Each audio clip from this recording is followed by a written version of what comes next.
Kau Allah yang besar, ajaib dan mulia. Kau Yesus yang selalu membuatku terpesona. Segala pujian bagimu ya Tuhan. Haleluya, saudara yang kasih. Kita kembali lagi untuk melanjutkan season yang berikutnya. Dan kita tahu tadi telah bercerita tentang siapakah mereka-mereka yang mengatakan bahwa Allah itu punya anak. Dan siapakah mereka-mereka yang mengatakan bahwa Allah itu tiga.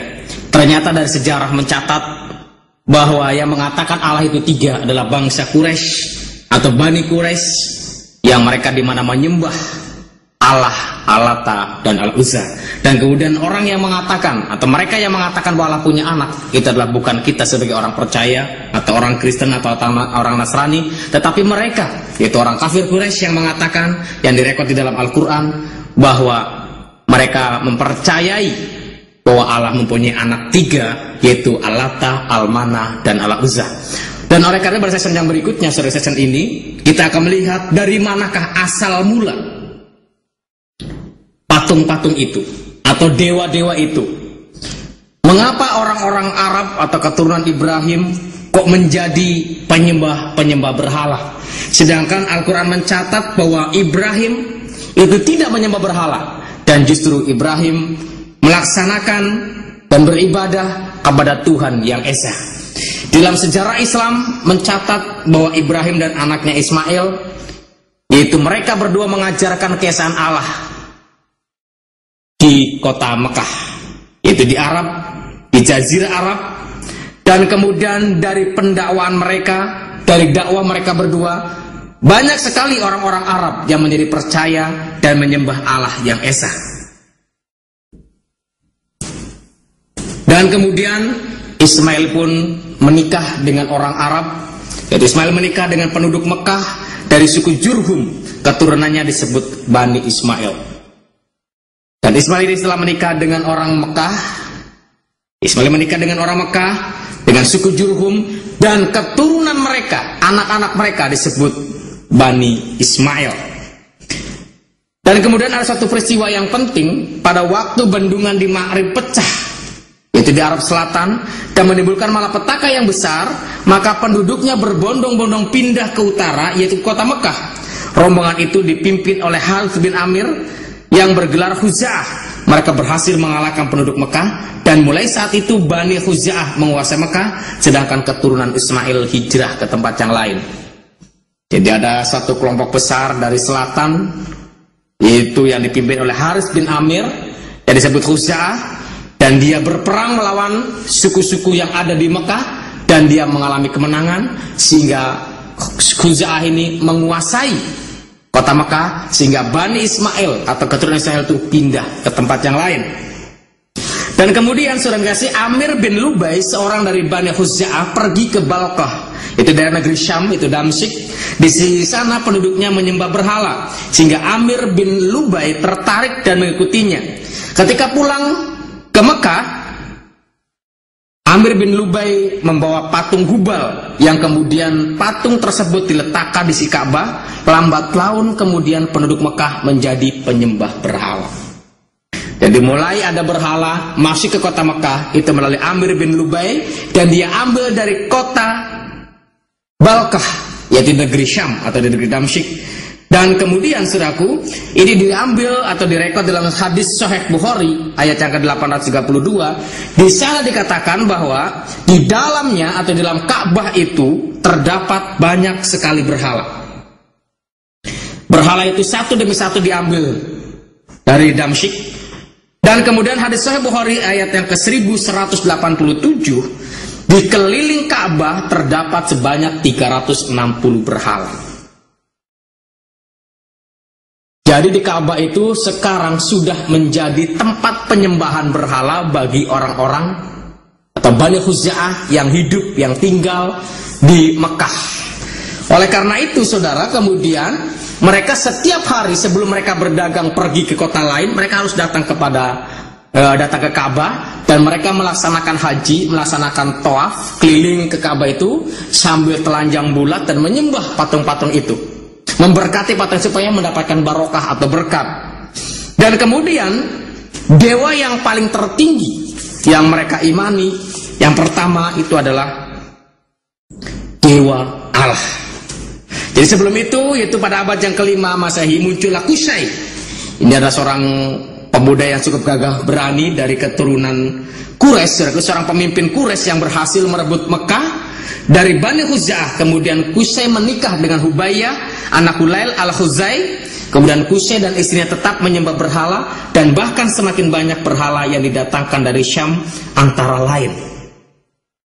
Jadi saudaraku, kemudian Bani Khuza'ah ini dikalahkan oleh Qusay. Qusay adalah bapaknya kakeknya Muhammad. Jadi apa namanya itu?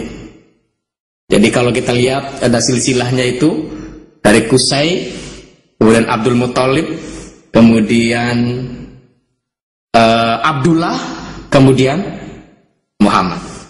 Jadi Qusay ini yang bisa mengembalikan kota itu menjadi milik bangsa Quraisy. Tetapi yang lebih bahaya, saudara, Qusay ini menikah dengan orang kafir, yaitu menikah dengan Hubayyah, anak Hulail al-Khuzai. Jadi dari keturunan Khuza'ah juga. Qusay dan istrinya tetap menyembah berhala, dan bahkan semakin banyak berhala yang didatangkan dari Syam. Yang dewa yang pertama, saudara, namanya dewa Allah. Dewa Allah ini adalah dewa ini disembah karena dianggap sebagai dewa yang mengairi bumi, sehingga dapat menyuburkan pertanian dan tumbuh-tumbuhan serta memberikan minum dan ternak. Saudi Arabia adalah daerah yang padang pasir yang gersang, sehingga dewa Allah sangat penting untuk dipuja karena air sangat diperlukan. Di dalam buku Passing Over yang diedit oleh Nur Kholis Majid, Cak Nur juga mengatakan di sana bahwa Allah itu adalah dewa air. Dan lebih dari itu, saudaraku, arkeolog menemukan bahwa dewa Allah itu adalah dewa yang dilambangkan dengan dewa bulan sabit. Dan kemudian dewa ini dipuja-puja, saudaraku. Saudara bisa lihat nanti gambarnya, bagaimana dewa Allah ini ada lambang bulan sabit dan ada di tengah-tengah bintang. Jadi kalau saudara perhatikan, maaf saudaraku ya, kalau kita perhatikan baik-baik, bulan sabit dan bintang itu akan terlihat jelas di menara tempat ibadah mereka. Kalau bukan bulan sabit, ya kata Allah. Kalau bukan kata Allah, ya bulan sabit. Bisa jajarkan antara Allah dan bulan sabit. Kenapa? Karena dewa ini, saudaraku, itu dilambangkan dengan bulan sabit dan bintang. Jadi naudzubillah min dzalik, saudaraku. Maaf kata, seperti itu. Dan kemudian, saudaraku, mereka mempercayai dan mengimani bahwa Allah itu punya putri, punya anak. Yang pertama namanya Al-Lata. Patung ini dianggap sebagai anak perempuan dewa Allah, dibuat dari batu putih persegi 4 dan merupakan dewi yang memberikan musim panas. Jadi anak yang pertama itu kita namanya Al-Lata. Dia disebut putri yang memberikan musim panas, yang terbuat dari batu putih persegi 4 yang mereka bawa dan kemudian mereka letakkan di Ka'bah itu.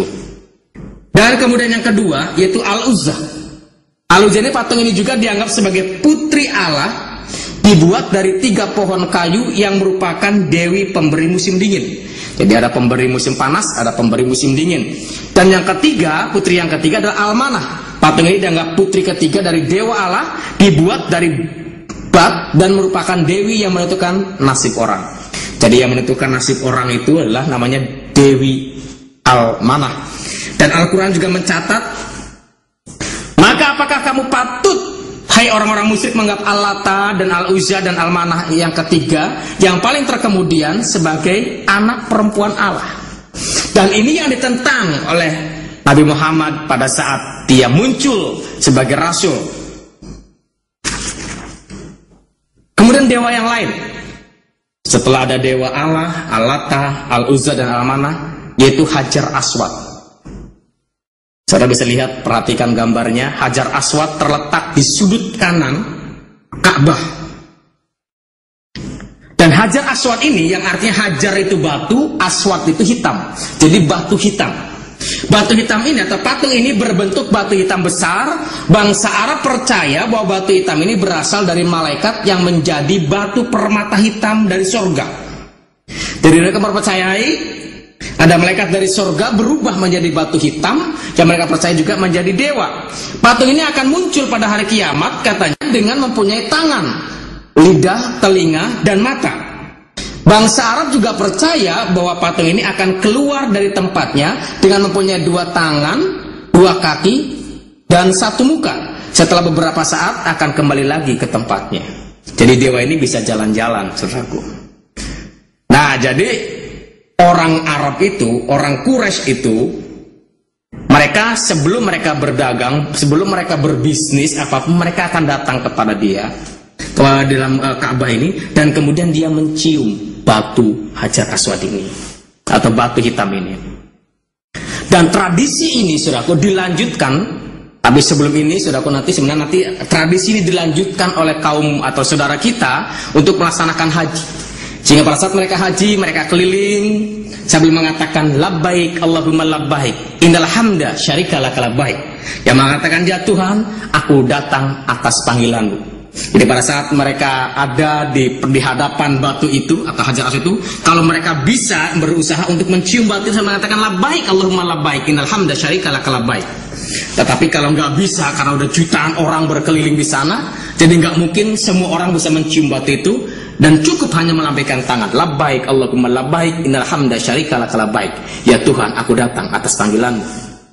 Dan itu orang Arab sudah melakukan hal ini, dan sudah menjadi tradisi dan sudah menjadi budaya bahwa mereka harus mengelilingi seperti itu. Dan kemudian ada dewa-dewa kecil yang lainnya, yaitu dewa Wad. Patung ini dianggap sebagai dewa cinta. Terus lihat lagi yang berikutnya adalah dewa Suwa. Patung ini dianggap sebagai dewi perempuan yang harus disembah. Dan ada lagi Yagut. Patung ini berbentuk singa yang harus disembah. Ya'uq, yaitu patung ini berbentuk kuda yang harus disembah. Nasar, patung ini berbentuk burung elang yang harus disembah. Isaf, patung ini dianggap dewa yang menjaga telaga Zam-Zam di sayap kiri. Orang Arab percaya bahwa air Zam-Zam dianggap suci. Jadi di sana ada namanya ada Zam-Zam yang mereka percayai dulu pada saat Ismail dan Hagar dan Siti Hajar ditinggalkan oleh Abraham, sehingga mereka kehabisan bekal, makan dan minuman. Dan kemudian Ismail masih kecil, dia menangis-nangis karena kehabisan minum, kehabisan makanan, karena dia lapar sehingga dia menangis-nangis. Pada saat itu Siti Hajar naik turun dari Bukit Sofa ke Bukit Marwah. Kemudian dilanjutkan tradisi, yaitu tradisi sa'i. Ya, sa'i itu adalah masih putar balak-balik 7 kali, yaitu dari Safa ke Marwah. Itu mengingat bagaimana peristiwa Siti Hajar dari Safa ke Marwah sedang mencari-cari air. Tetapi pada saat mereka tuju, saudaraku, Ismail menangis sambil lonjak-lonjak kakinya. Dari kakinya itu muncul air. Muncul air, sehingga air itu yang sekarang diimani menjadi telaga Zam-Zam. Dan telaga Zam-Zam ini oleh orang Arab diyakini sudah ada penjaganya, namanya Isaf. Jadi patung ini dianggap sebagai dewa penjaga telaga Zam-Zam di sayap kiri. Jadi saya kira ada Isaf, dan kemudian di bagian kanannya itu namanya Nailat. Patung ini dianggap dewi yang menjaga telaga Zam-Zam di sayap kanan. Jadi Zam-Zam itu ada penjaga-penjaganya. Dan inilah yang membuat Muhammad merasa prihatin. Karena kondisi inilah membuat Muhammad merasa sedih. Oleh karena itu, Muhammad dia bergumul, dia merenung, dia ada kerinduan untuk memperbaiki kondisi situasi budaya yang terjadi di zaman itu. Zaman itu disebut sebagai zaman jahiliyah, zaman kegelapan, di mana orang-orang di Arab sana atau orang-orang Quraisy di sana tidak lagi menyembah seperti yang disembah oleh leluhurnya, yaitu Ibrahim. Tetapi mereka sudah berubah menyembah, itu menyembah berhala yang didatangkan dari Syam atau Damsyik. Oleh karena itu pada saat Nabi Muhammad melihat peristiwa ini, melihat situasi ini, saudaraku, kalau kita lihat juga Muhammad adalah seorang yang lahir dari Siti Aminah dan bapaknya namanya Abdullah. Dan pada saat Siti Aminah mengandung Muhammad pada umur 6 bulan dalam kandungan, Abdullah meninggal di tengah perjalanan pada saat dia sedang melaksanakan dagang. Oleh karena itu Muhammad sudah menjadi yatim pada saat dalam kandungan. Kemudian setelah dia lahir, kemudian berumur 6 tahun, ibunya pun meninggal. Sehingga dia harus tinggal bersama kakeknya yang bernama Abdul Muthalib. Dari umur 6 tahun ini, kemudian 6 tahun berikutnya, pada saat dia berumur 12 tahun, kakeknya Abdul Muthalib meninggal. Sehingga sekarang dia sudah tidak punya bapak, tidak punya ibu, dan tidak punya kakek. Sehingga mau tidak mau dia tinggal bersama dengan pamannya, yaitu Abu Thalib. Dan dengan Abu Thalib ini, saudaraku, kemudian Muhammad diajarkan untuk menggembalakan kambing dan domba, diajarkan berdagang, diajak berdagang. Dan satu hal yang heran, saudaraku, di tengah perjalanan pada saat Muhammad diajak berdagang ke negeri Syam, ada seorang pendeta, namanya pendeta Buhairah. Pendeta Buhairah ini pada saat dia melihat Muhammad, dia berkata kepada Abu Thalib, Abu Thalib, kamu mesti jaga baik-baik anak ini. Karena di kening anak ini saya melihat harus ada tanda kenabian. Dan dia ditentukan menjadi nabi yang terakhir. Saudara, yang pertama kali mengatakan bahwa Muhammad ada satu tanda kenabian adalah seorang pendeta. Oleh karena itu saudara yang kasih, mesti hati-hati dengan pendeta. Masih hati-hati dengan pendeta. Karena banyak sekali pendeta-pendeta yang menyesatkan, saudaraku. Pendeta Buhairah ini yang mengatakan, di keningmu aku melihat bahwa ada tanda kenabian. Dan dari situ diklaim oleh Abu Thalib untuk menjaga anak ini. Dan ternyata betul, saudaraku, anak ini sungguh-sungguh sangat prihatin memperhatikan kondisi situasi bangsa Quraisy. Sehingga dia merenung, dia berdiam diri, dia tidak banyak omong, dia pergi ke gua-gua sambil merenungkan firman Tuhan. Pergi tempat-tempat yang sunyi, dia baca kitab suci. Itu yang terjadi dan itu yang dia lakukan, saudaraku. Pada saat dia berumur 25 tahun, kemudian dia dilamar oleh seorang janda kaya yang namanya Siti Khadijah. Dan kemudian Muhammad pada saat itu berumur 25 tahun dan Siti Khadijah berumur 40 tahun, janda kaya, mereka menikah berdua. Dan pada saat mereka menikah, saudaraku, ini diduga karena di Arab pada saat itu yang ada kemungkinan itu adalah beragama kafir Quraisy, beragama Yahudi, atau beragama Kristen.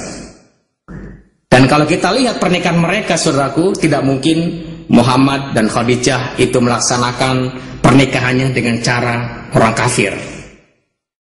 Dan juga kemungkinan besar juga tidak dengan cara orang Yahudi. Karena Khadijah dia punya saudara namanya Waraqah bin Naufal, adalah seorang pendeta yang ada di Arab yang telah menerjemahkan Alkitab dengan bahasa Arab, dan dialah yang menikahkan, yang memberkati pernikahan antara Khadijah dengan Muhammad. Dan kemudian dalam kondisi seperti itu, Muhammad merenung dan terus bergumul bagaimana caranya supaya dapat memperbaiki bangsanya itu. Pada saat dia berumur 40 tahun, ada wahyu yang pertama. Dan wahyu yang pertama, Muhammad tidak memperkenalkan Allah. Mengapa? Karena Allah sudah diimani oleh bangsa kafir Quraisy menjadi dewa mereka. Oleh karena itu Tuhan atau Muhammad tidak lagi memperkenalkan Allahnya, memperkenalkan Tuhannya dengan nama Allah. Sehingga kata yang pertama atau wahyu yang pertama di dalam Gua Hira itu dikatakan seperti ini, Iqra bismi rabbikal ladzi khalaq. Khalaqal insana min 'alaq. Iqra wa rabbukal akramul ladzi 'allama bil qalam. Jadi ayat yang pertama yang Muhammad pertama kali terima, Iqra bismi rabbikal ladzi khalaq. Katakan, Iqra, bacalah ya Muhammad, bismi rabbikal ladzi khalaq. Bukan bismillah, tetapi bismi rabb alladzi khalaq. Mengapa, saudaraku? Mengapa Muhammad tidak menggunakan kata bismillah, ikra bismillah begitu saudaraku, tetapi dikatakan ikra bismi rabbikal ladzi khalaq? Karena Muhammad takut Allah mereka akan disamakan dengan Allahnya orang kafir Quraisy, sehingga dikatakan ikra bismi rabbikal ladzi khalaq. Bacalah Muhammad bismi rabb, dengan nama Tuhanmu, dengan nama Tuhanmu alladzi khalaq, yang menciptakan, khalaqal insana min alaq, yang menciptakan manusia dari segumpal darah. Jadi Muhammad memperkenalkan Allahnya bukan nama Allah, tetapi memperkenalkan kata Rob, yaitu kata Tuhan. Saudaraku, kalau saya boleh bagi saudaraku bagaimana perjalanan Muhammad dalam penciarannya mengajarkan agama Islam, saya bagi 3 bagian. Yang pertama itu masa Mekah yang pertama, yang kedua adalah masa Mekah yang kedua, dan yang ketiga adalah masa Madinah. Pada masa Mekah yang pertama, di mana Muhammad memperkenalkan Allahnya, yaitu Rob itu, kepada paman-pamannya, kepada saudara-saudaranya, kepada bangsanya di Mekah, dan mereka menolak karena mereka sudah punya Allah yang punya anak 3 tadi, yaitu Al-Lata, Al-Mana, dan Al-Uzza. Sehingga Muhammad dilempari batu, sehingga Muhammad diusir, dihujat, dan bahkan dimusuhi oleh keluarganya sendiri. Dan kemudian Muhammad pergi, yaitu dalam periode Mekah yang kedua, Muhammad pergi ke Taif.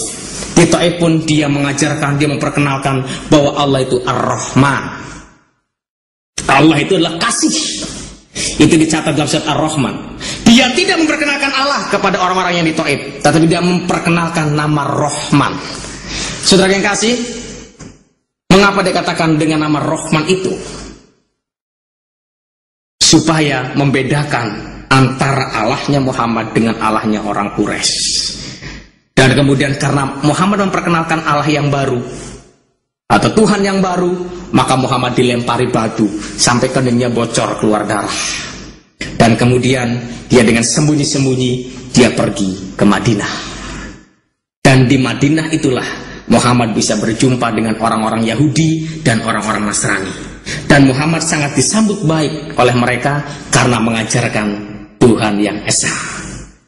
Dan kalau saya perhatikan, Ar-Rabb kata Tuhan dan Ar-Rahman kata Rahman itu adalah satu predikat yang dimiliki oleh Yesus Kristus atau Isa Al-Masih.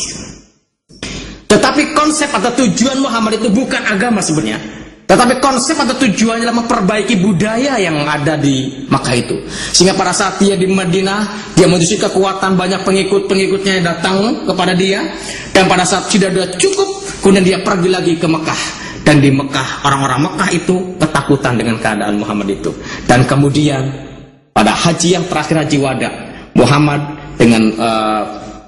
dan kemudian dengan orang Quraisy itu ada satu perjanjian di mana mereka bisa bekerja sama dengan syarat patung-patung, berhala-berhala yang ada baik di dalam Ka'bah maupun di luar Ka'bah itu mesti dihancurkan semua.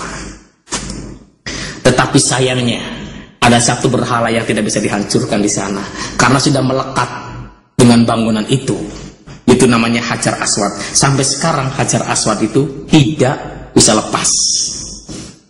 Nah, tetapi sekarang saudaraku, masalahnya sekarang banyak orang Kristen sekarang mulai bermunculan, mulai ada suatu pendapat-pendapat yang mengatakan sekarang kalau begitu berarti tidak boleh dong orang Kristen menyebut nama Allah, karena Allah itu adalah nama dewa yang disembah oleh orang Quraisy. Apa tanggapan kita, saudaraku? Memang kalau saudara perhatikan baik-baik, Lembaga Alkitab Indonesia, yaitu LAI, dia tidak konsisten di dalam terjemahannya. Jadi ada beberapa ayat, kalau kita perhatikan baik-baik, kita nanti ada gambar, sudah bisa lihat di sana. Itu ada kata Yahweh, Adonai, dan Elohim. LAI atau Lembaga Alkitab Indonesia menerjemahkan Yahweh itu dengan kata Tuhan, tetapi Tuhannya itu besar semua, T besar, U besar, H besar, A besar, dan N besar.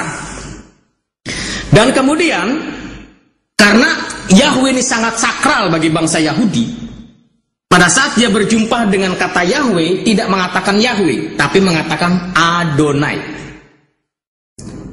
Adonai ini diterjemahkan oleh LAI itu adalah Tuhan juga, tetapi Tuhannya T-nya saja yang besar.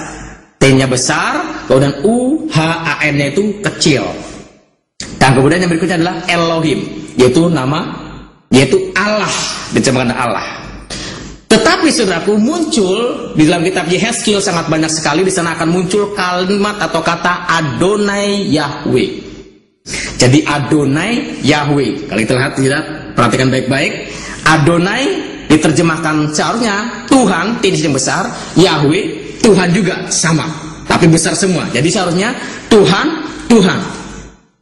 Mungkin, saudaraku, mungkin karena ingin menghindari suatu kata yang sama, sehingga lembaga Alkitab itu menerjemahkan Yahweh-nya dengan kata Allah, tetapi hurufnya besar semua, A-L-L-A-H-nya besar semua, Allah.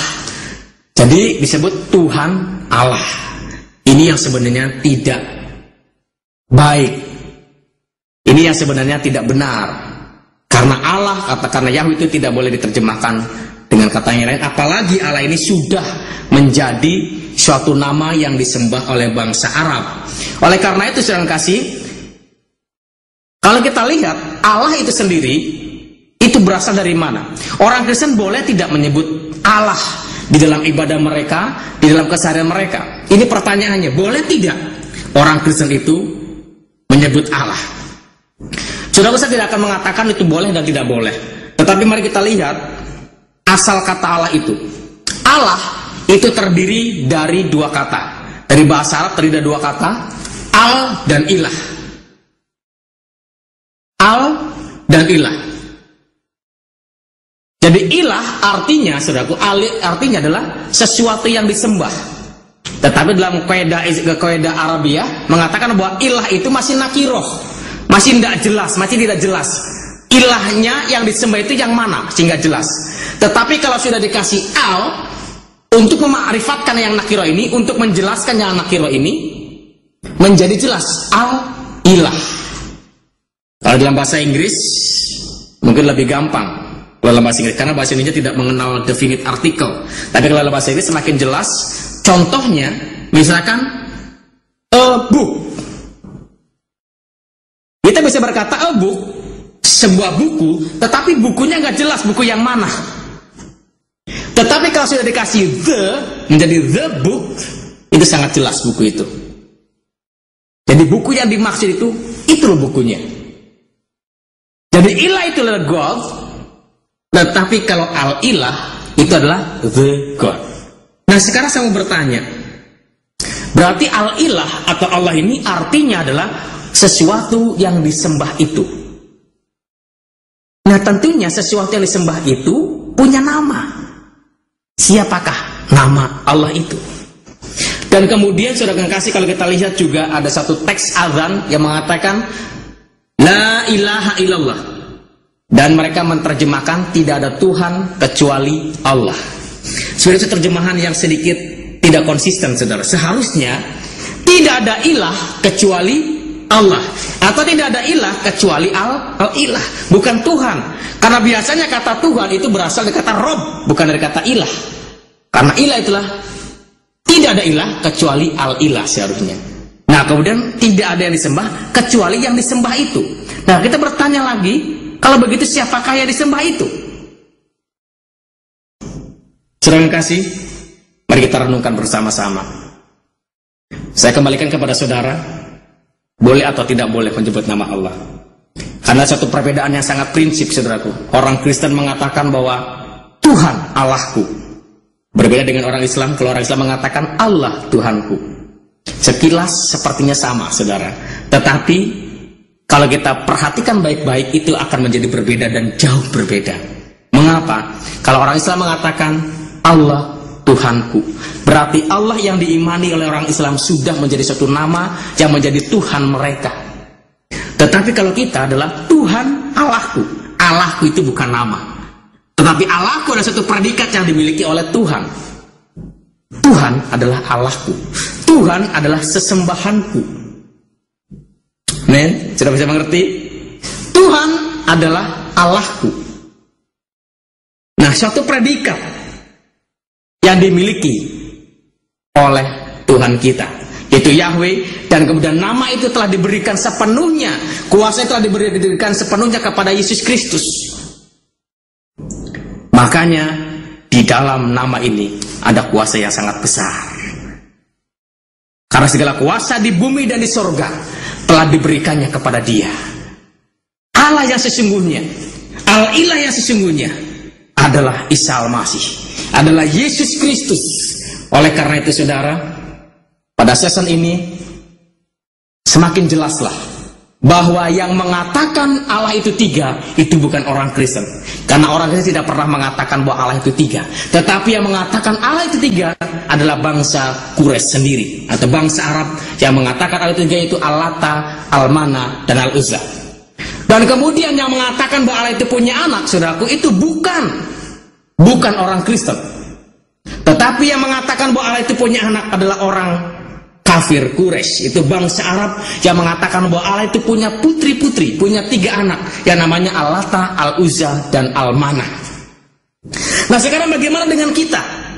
Kita pun mengakui ada Bapa, Anak, dan Roh. Nah, kalau demikian apakah Allah itu beranak? Saudara perhatikan baik-baik. Di dalam Yohanes pasal yang pertama, perhatikan di sana dalam Yohanes pasal yang pertama, pada mulanya adalah firman. Firman itu bersama-sama dengan Allah, dan firman itu adalah Allah. Pada mulanya adalah firman, firman itu bersama-sama dengan Allah, dan firman itu adalah Allah. Ia pada mulanya bersama-sama dengan Allah. Segala sesuatu dijadikan oleh Dia, dan tanpa Dia tidak ada sesuatu pun yang telah jadi dari segala yang telah dijadikan. Jadi firman itu pada mulanya bersama-sama dengan Allah, dan memang firman itu melekat dengan Allah dan tidak bisa berpisah dengan Allah. Dan dunia serta isinya ini diciptakan oleh Dia. Tanpa Dia tidak ada dunia ini. Tanpa Dia tidak ada kita dan saudara. Tanpa Dia tidak ada sesuatu di dunia ini. Tidak ada makhluk-makhluk lain. Di dalam bahasa Islam adalah kun fayakun, jadi maka jadilah. Jadi firman Allah ini menjadi manusia. Kalau kita lihat terus ayat yang ke-14, saudara yang kasih di sana, firman itu telah menjadi manusia dan diam di antara kita, dan kita telah melihat kemuliaannya, yaitu kemuliaan yang diberikan kepadanya sebagai anak tunggal Bapa, penuh kasih karunia dan kebenaran. Dan firman yang berkuasa itu telah menjadi manusia, yaitu manusia Yesus Kristus, yaitu manusia Isa Al-Masih, yang sama juga ditulis di dalam Al-Quran surat yang ketiga, surat Ali Imran ayat 45. Di sana dikatakan bahwa kalimatullah itu lahir melalui Maria. Jadi Isa Al-Masih adalah kalimatullah, Isa Al-Masih adalah firman Allah.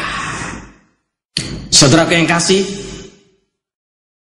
di dalam 1 Yohanes pasal yang ke-4, sana dikatakan, barang siapa yang mempunyai anak, ia memiliki hidup. Barang siapa yang tidak memiliki anak, dia tidak memiliki hidup. Oleh karena itu, saudara yang kasih, di dalam Yohanes pasal yang pertama ayat yang ke-12, di sana dikatakan, barang siapa yang menerima Dia akan diberi kuasa menjadi anak-anak Allah. Mengapa Yesus sebut anak Allah? Karena Dia adalah keluar dari Allah. Firman yang tunggal yang penuh kuasa itu lahir keluar dari Allah, sehingga Dia disebut sebagai anak Allah. Yang lebih tepat sebenarnya, Dia disebut sebagai firman Allah yang menjadi manusia, sama seperti yang dicatat di dalam Yohanes pasal yang pertama ayat 14 dan Al-Quran surat yang ketiga ayat yang ke-45. Dia firman Allah yang menjadi manusia. Maukah engkau memiliki hidup? Kalau engkau mau memiliki hidup, tinggalkan berhala-berhala, dewa-dewa yang sedang kau imani sekarang. Saya tidak peduli saudara punya pergumulan apa di dalam saudara mencari kebenaran ini. Tapi yang jelas firman Tuhan sudah jelas mengatakan bahwa Yesus Kristus dialah nama yang telah diberikan oleh Bapa, oleh Allah. Nama yang diberikan kuasa oleh Bapa, sehingga dengan nama itu kita bisa mengusir setan. Dengan nama itu kita bisa membangkitkan orang yang mati. Dengan nama itu kita bisa mencelikkan mata yang buta. Dengan nama itu kita bisa membuat lonjak-lonjak orang yang timpang. Dengan nama itu kita dapat masuk surga. Karena firman Tuhan dalam Kisah Para Rasul pasal yang ke-4 ayat yang ke-12, di sana dikatakan bahwa Di bawah kolong langit ini tidak ada nama lain yang olehnya kita dapat diselamatkan kecuali hanya di dalam nama Yesus Kristus. Oleh karena saudara yang kasih, saya tidak mau peduli saudara mau beragama apa, karena agama apapun tidak bisa menyelamatkan saudara. Yang bisa menyelamatkan saudara dari dosa-dosa saudara, sehingga dosa-dosa saudara bisa menghasilkan satu keselamatan yang pasti, hanya Yesus Kristus. Bagi saudara yang rindu untuk menerima Dia, supaya diberikan kuasa menjadi anak-anak Allah, saudara boleh berdoa dan meminta pengampunan daripada Tuhan. Saudara yang kasih, saya akan menyajikan suatu pujian yang sungguh indah, bahwa Yesus adalah firman Allah yang menjadi manusia.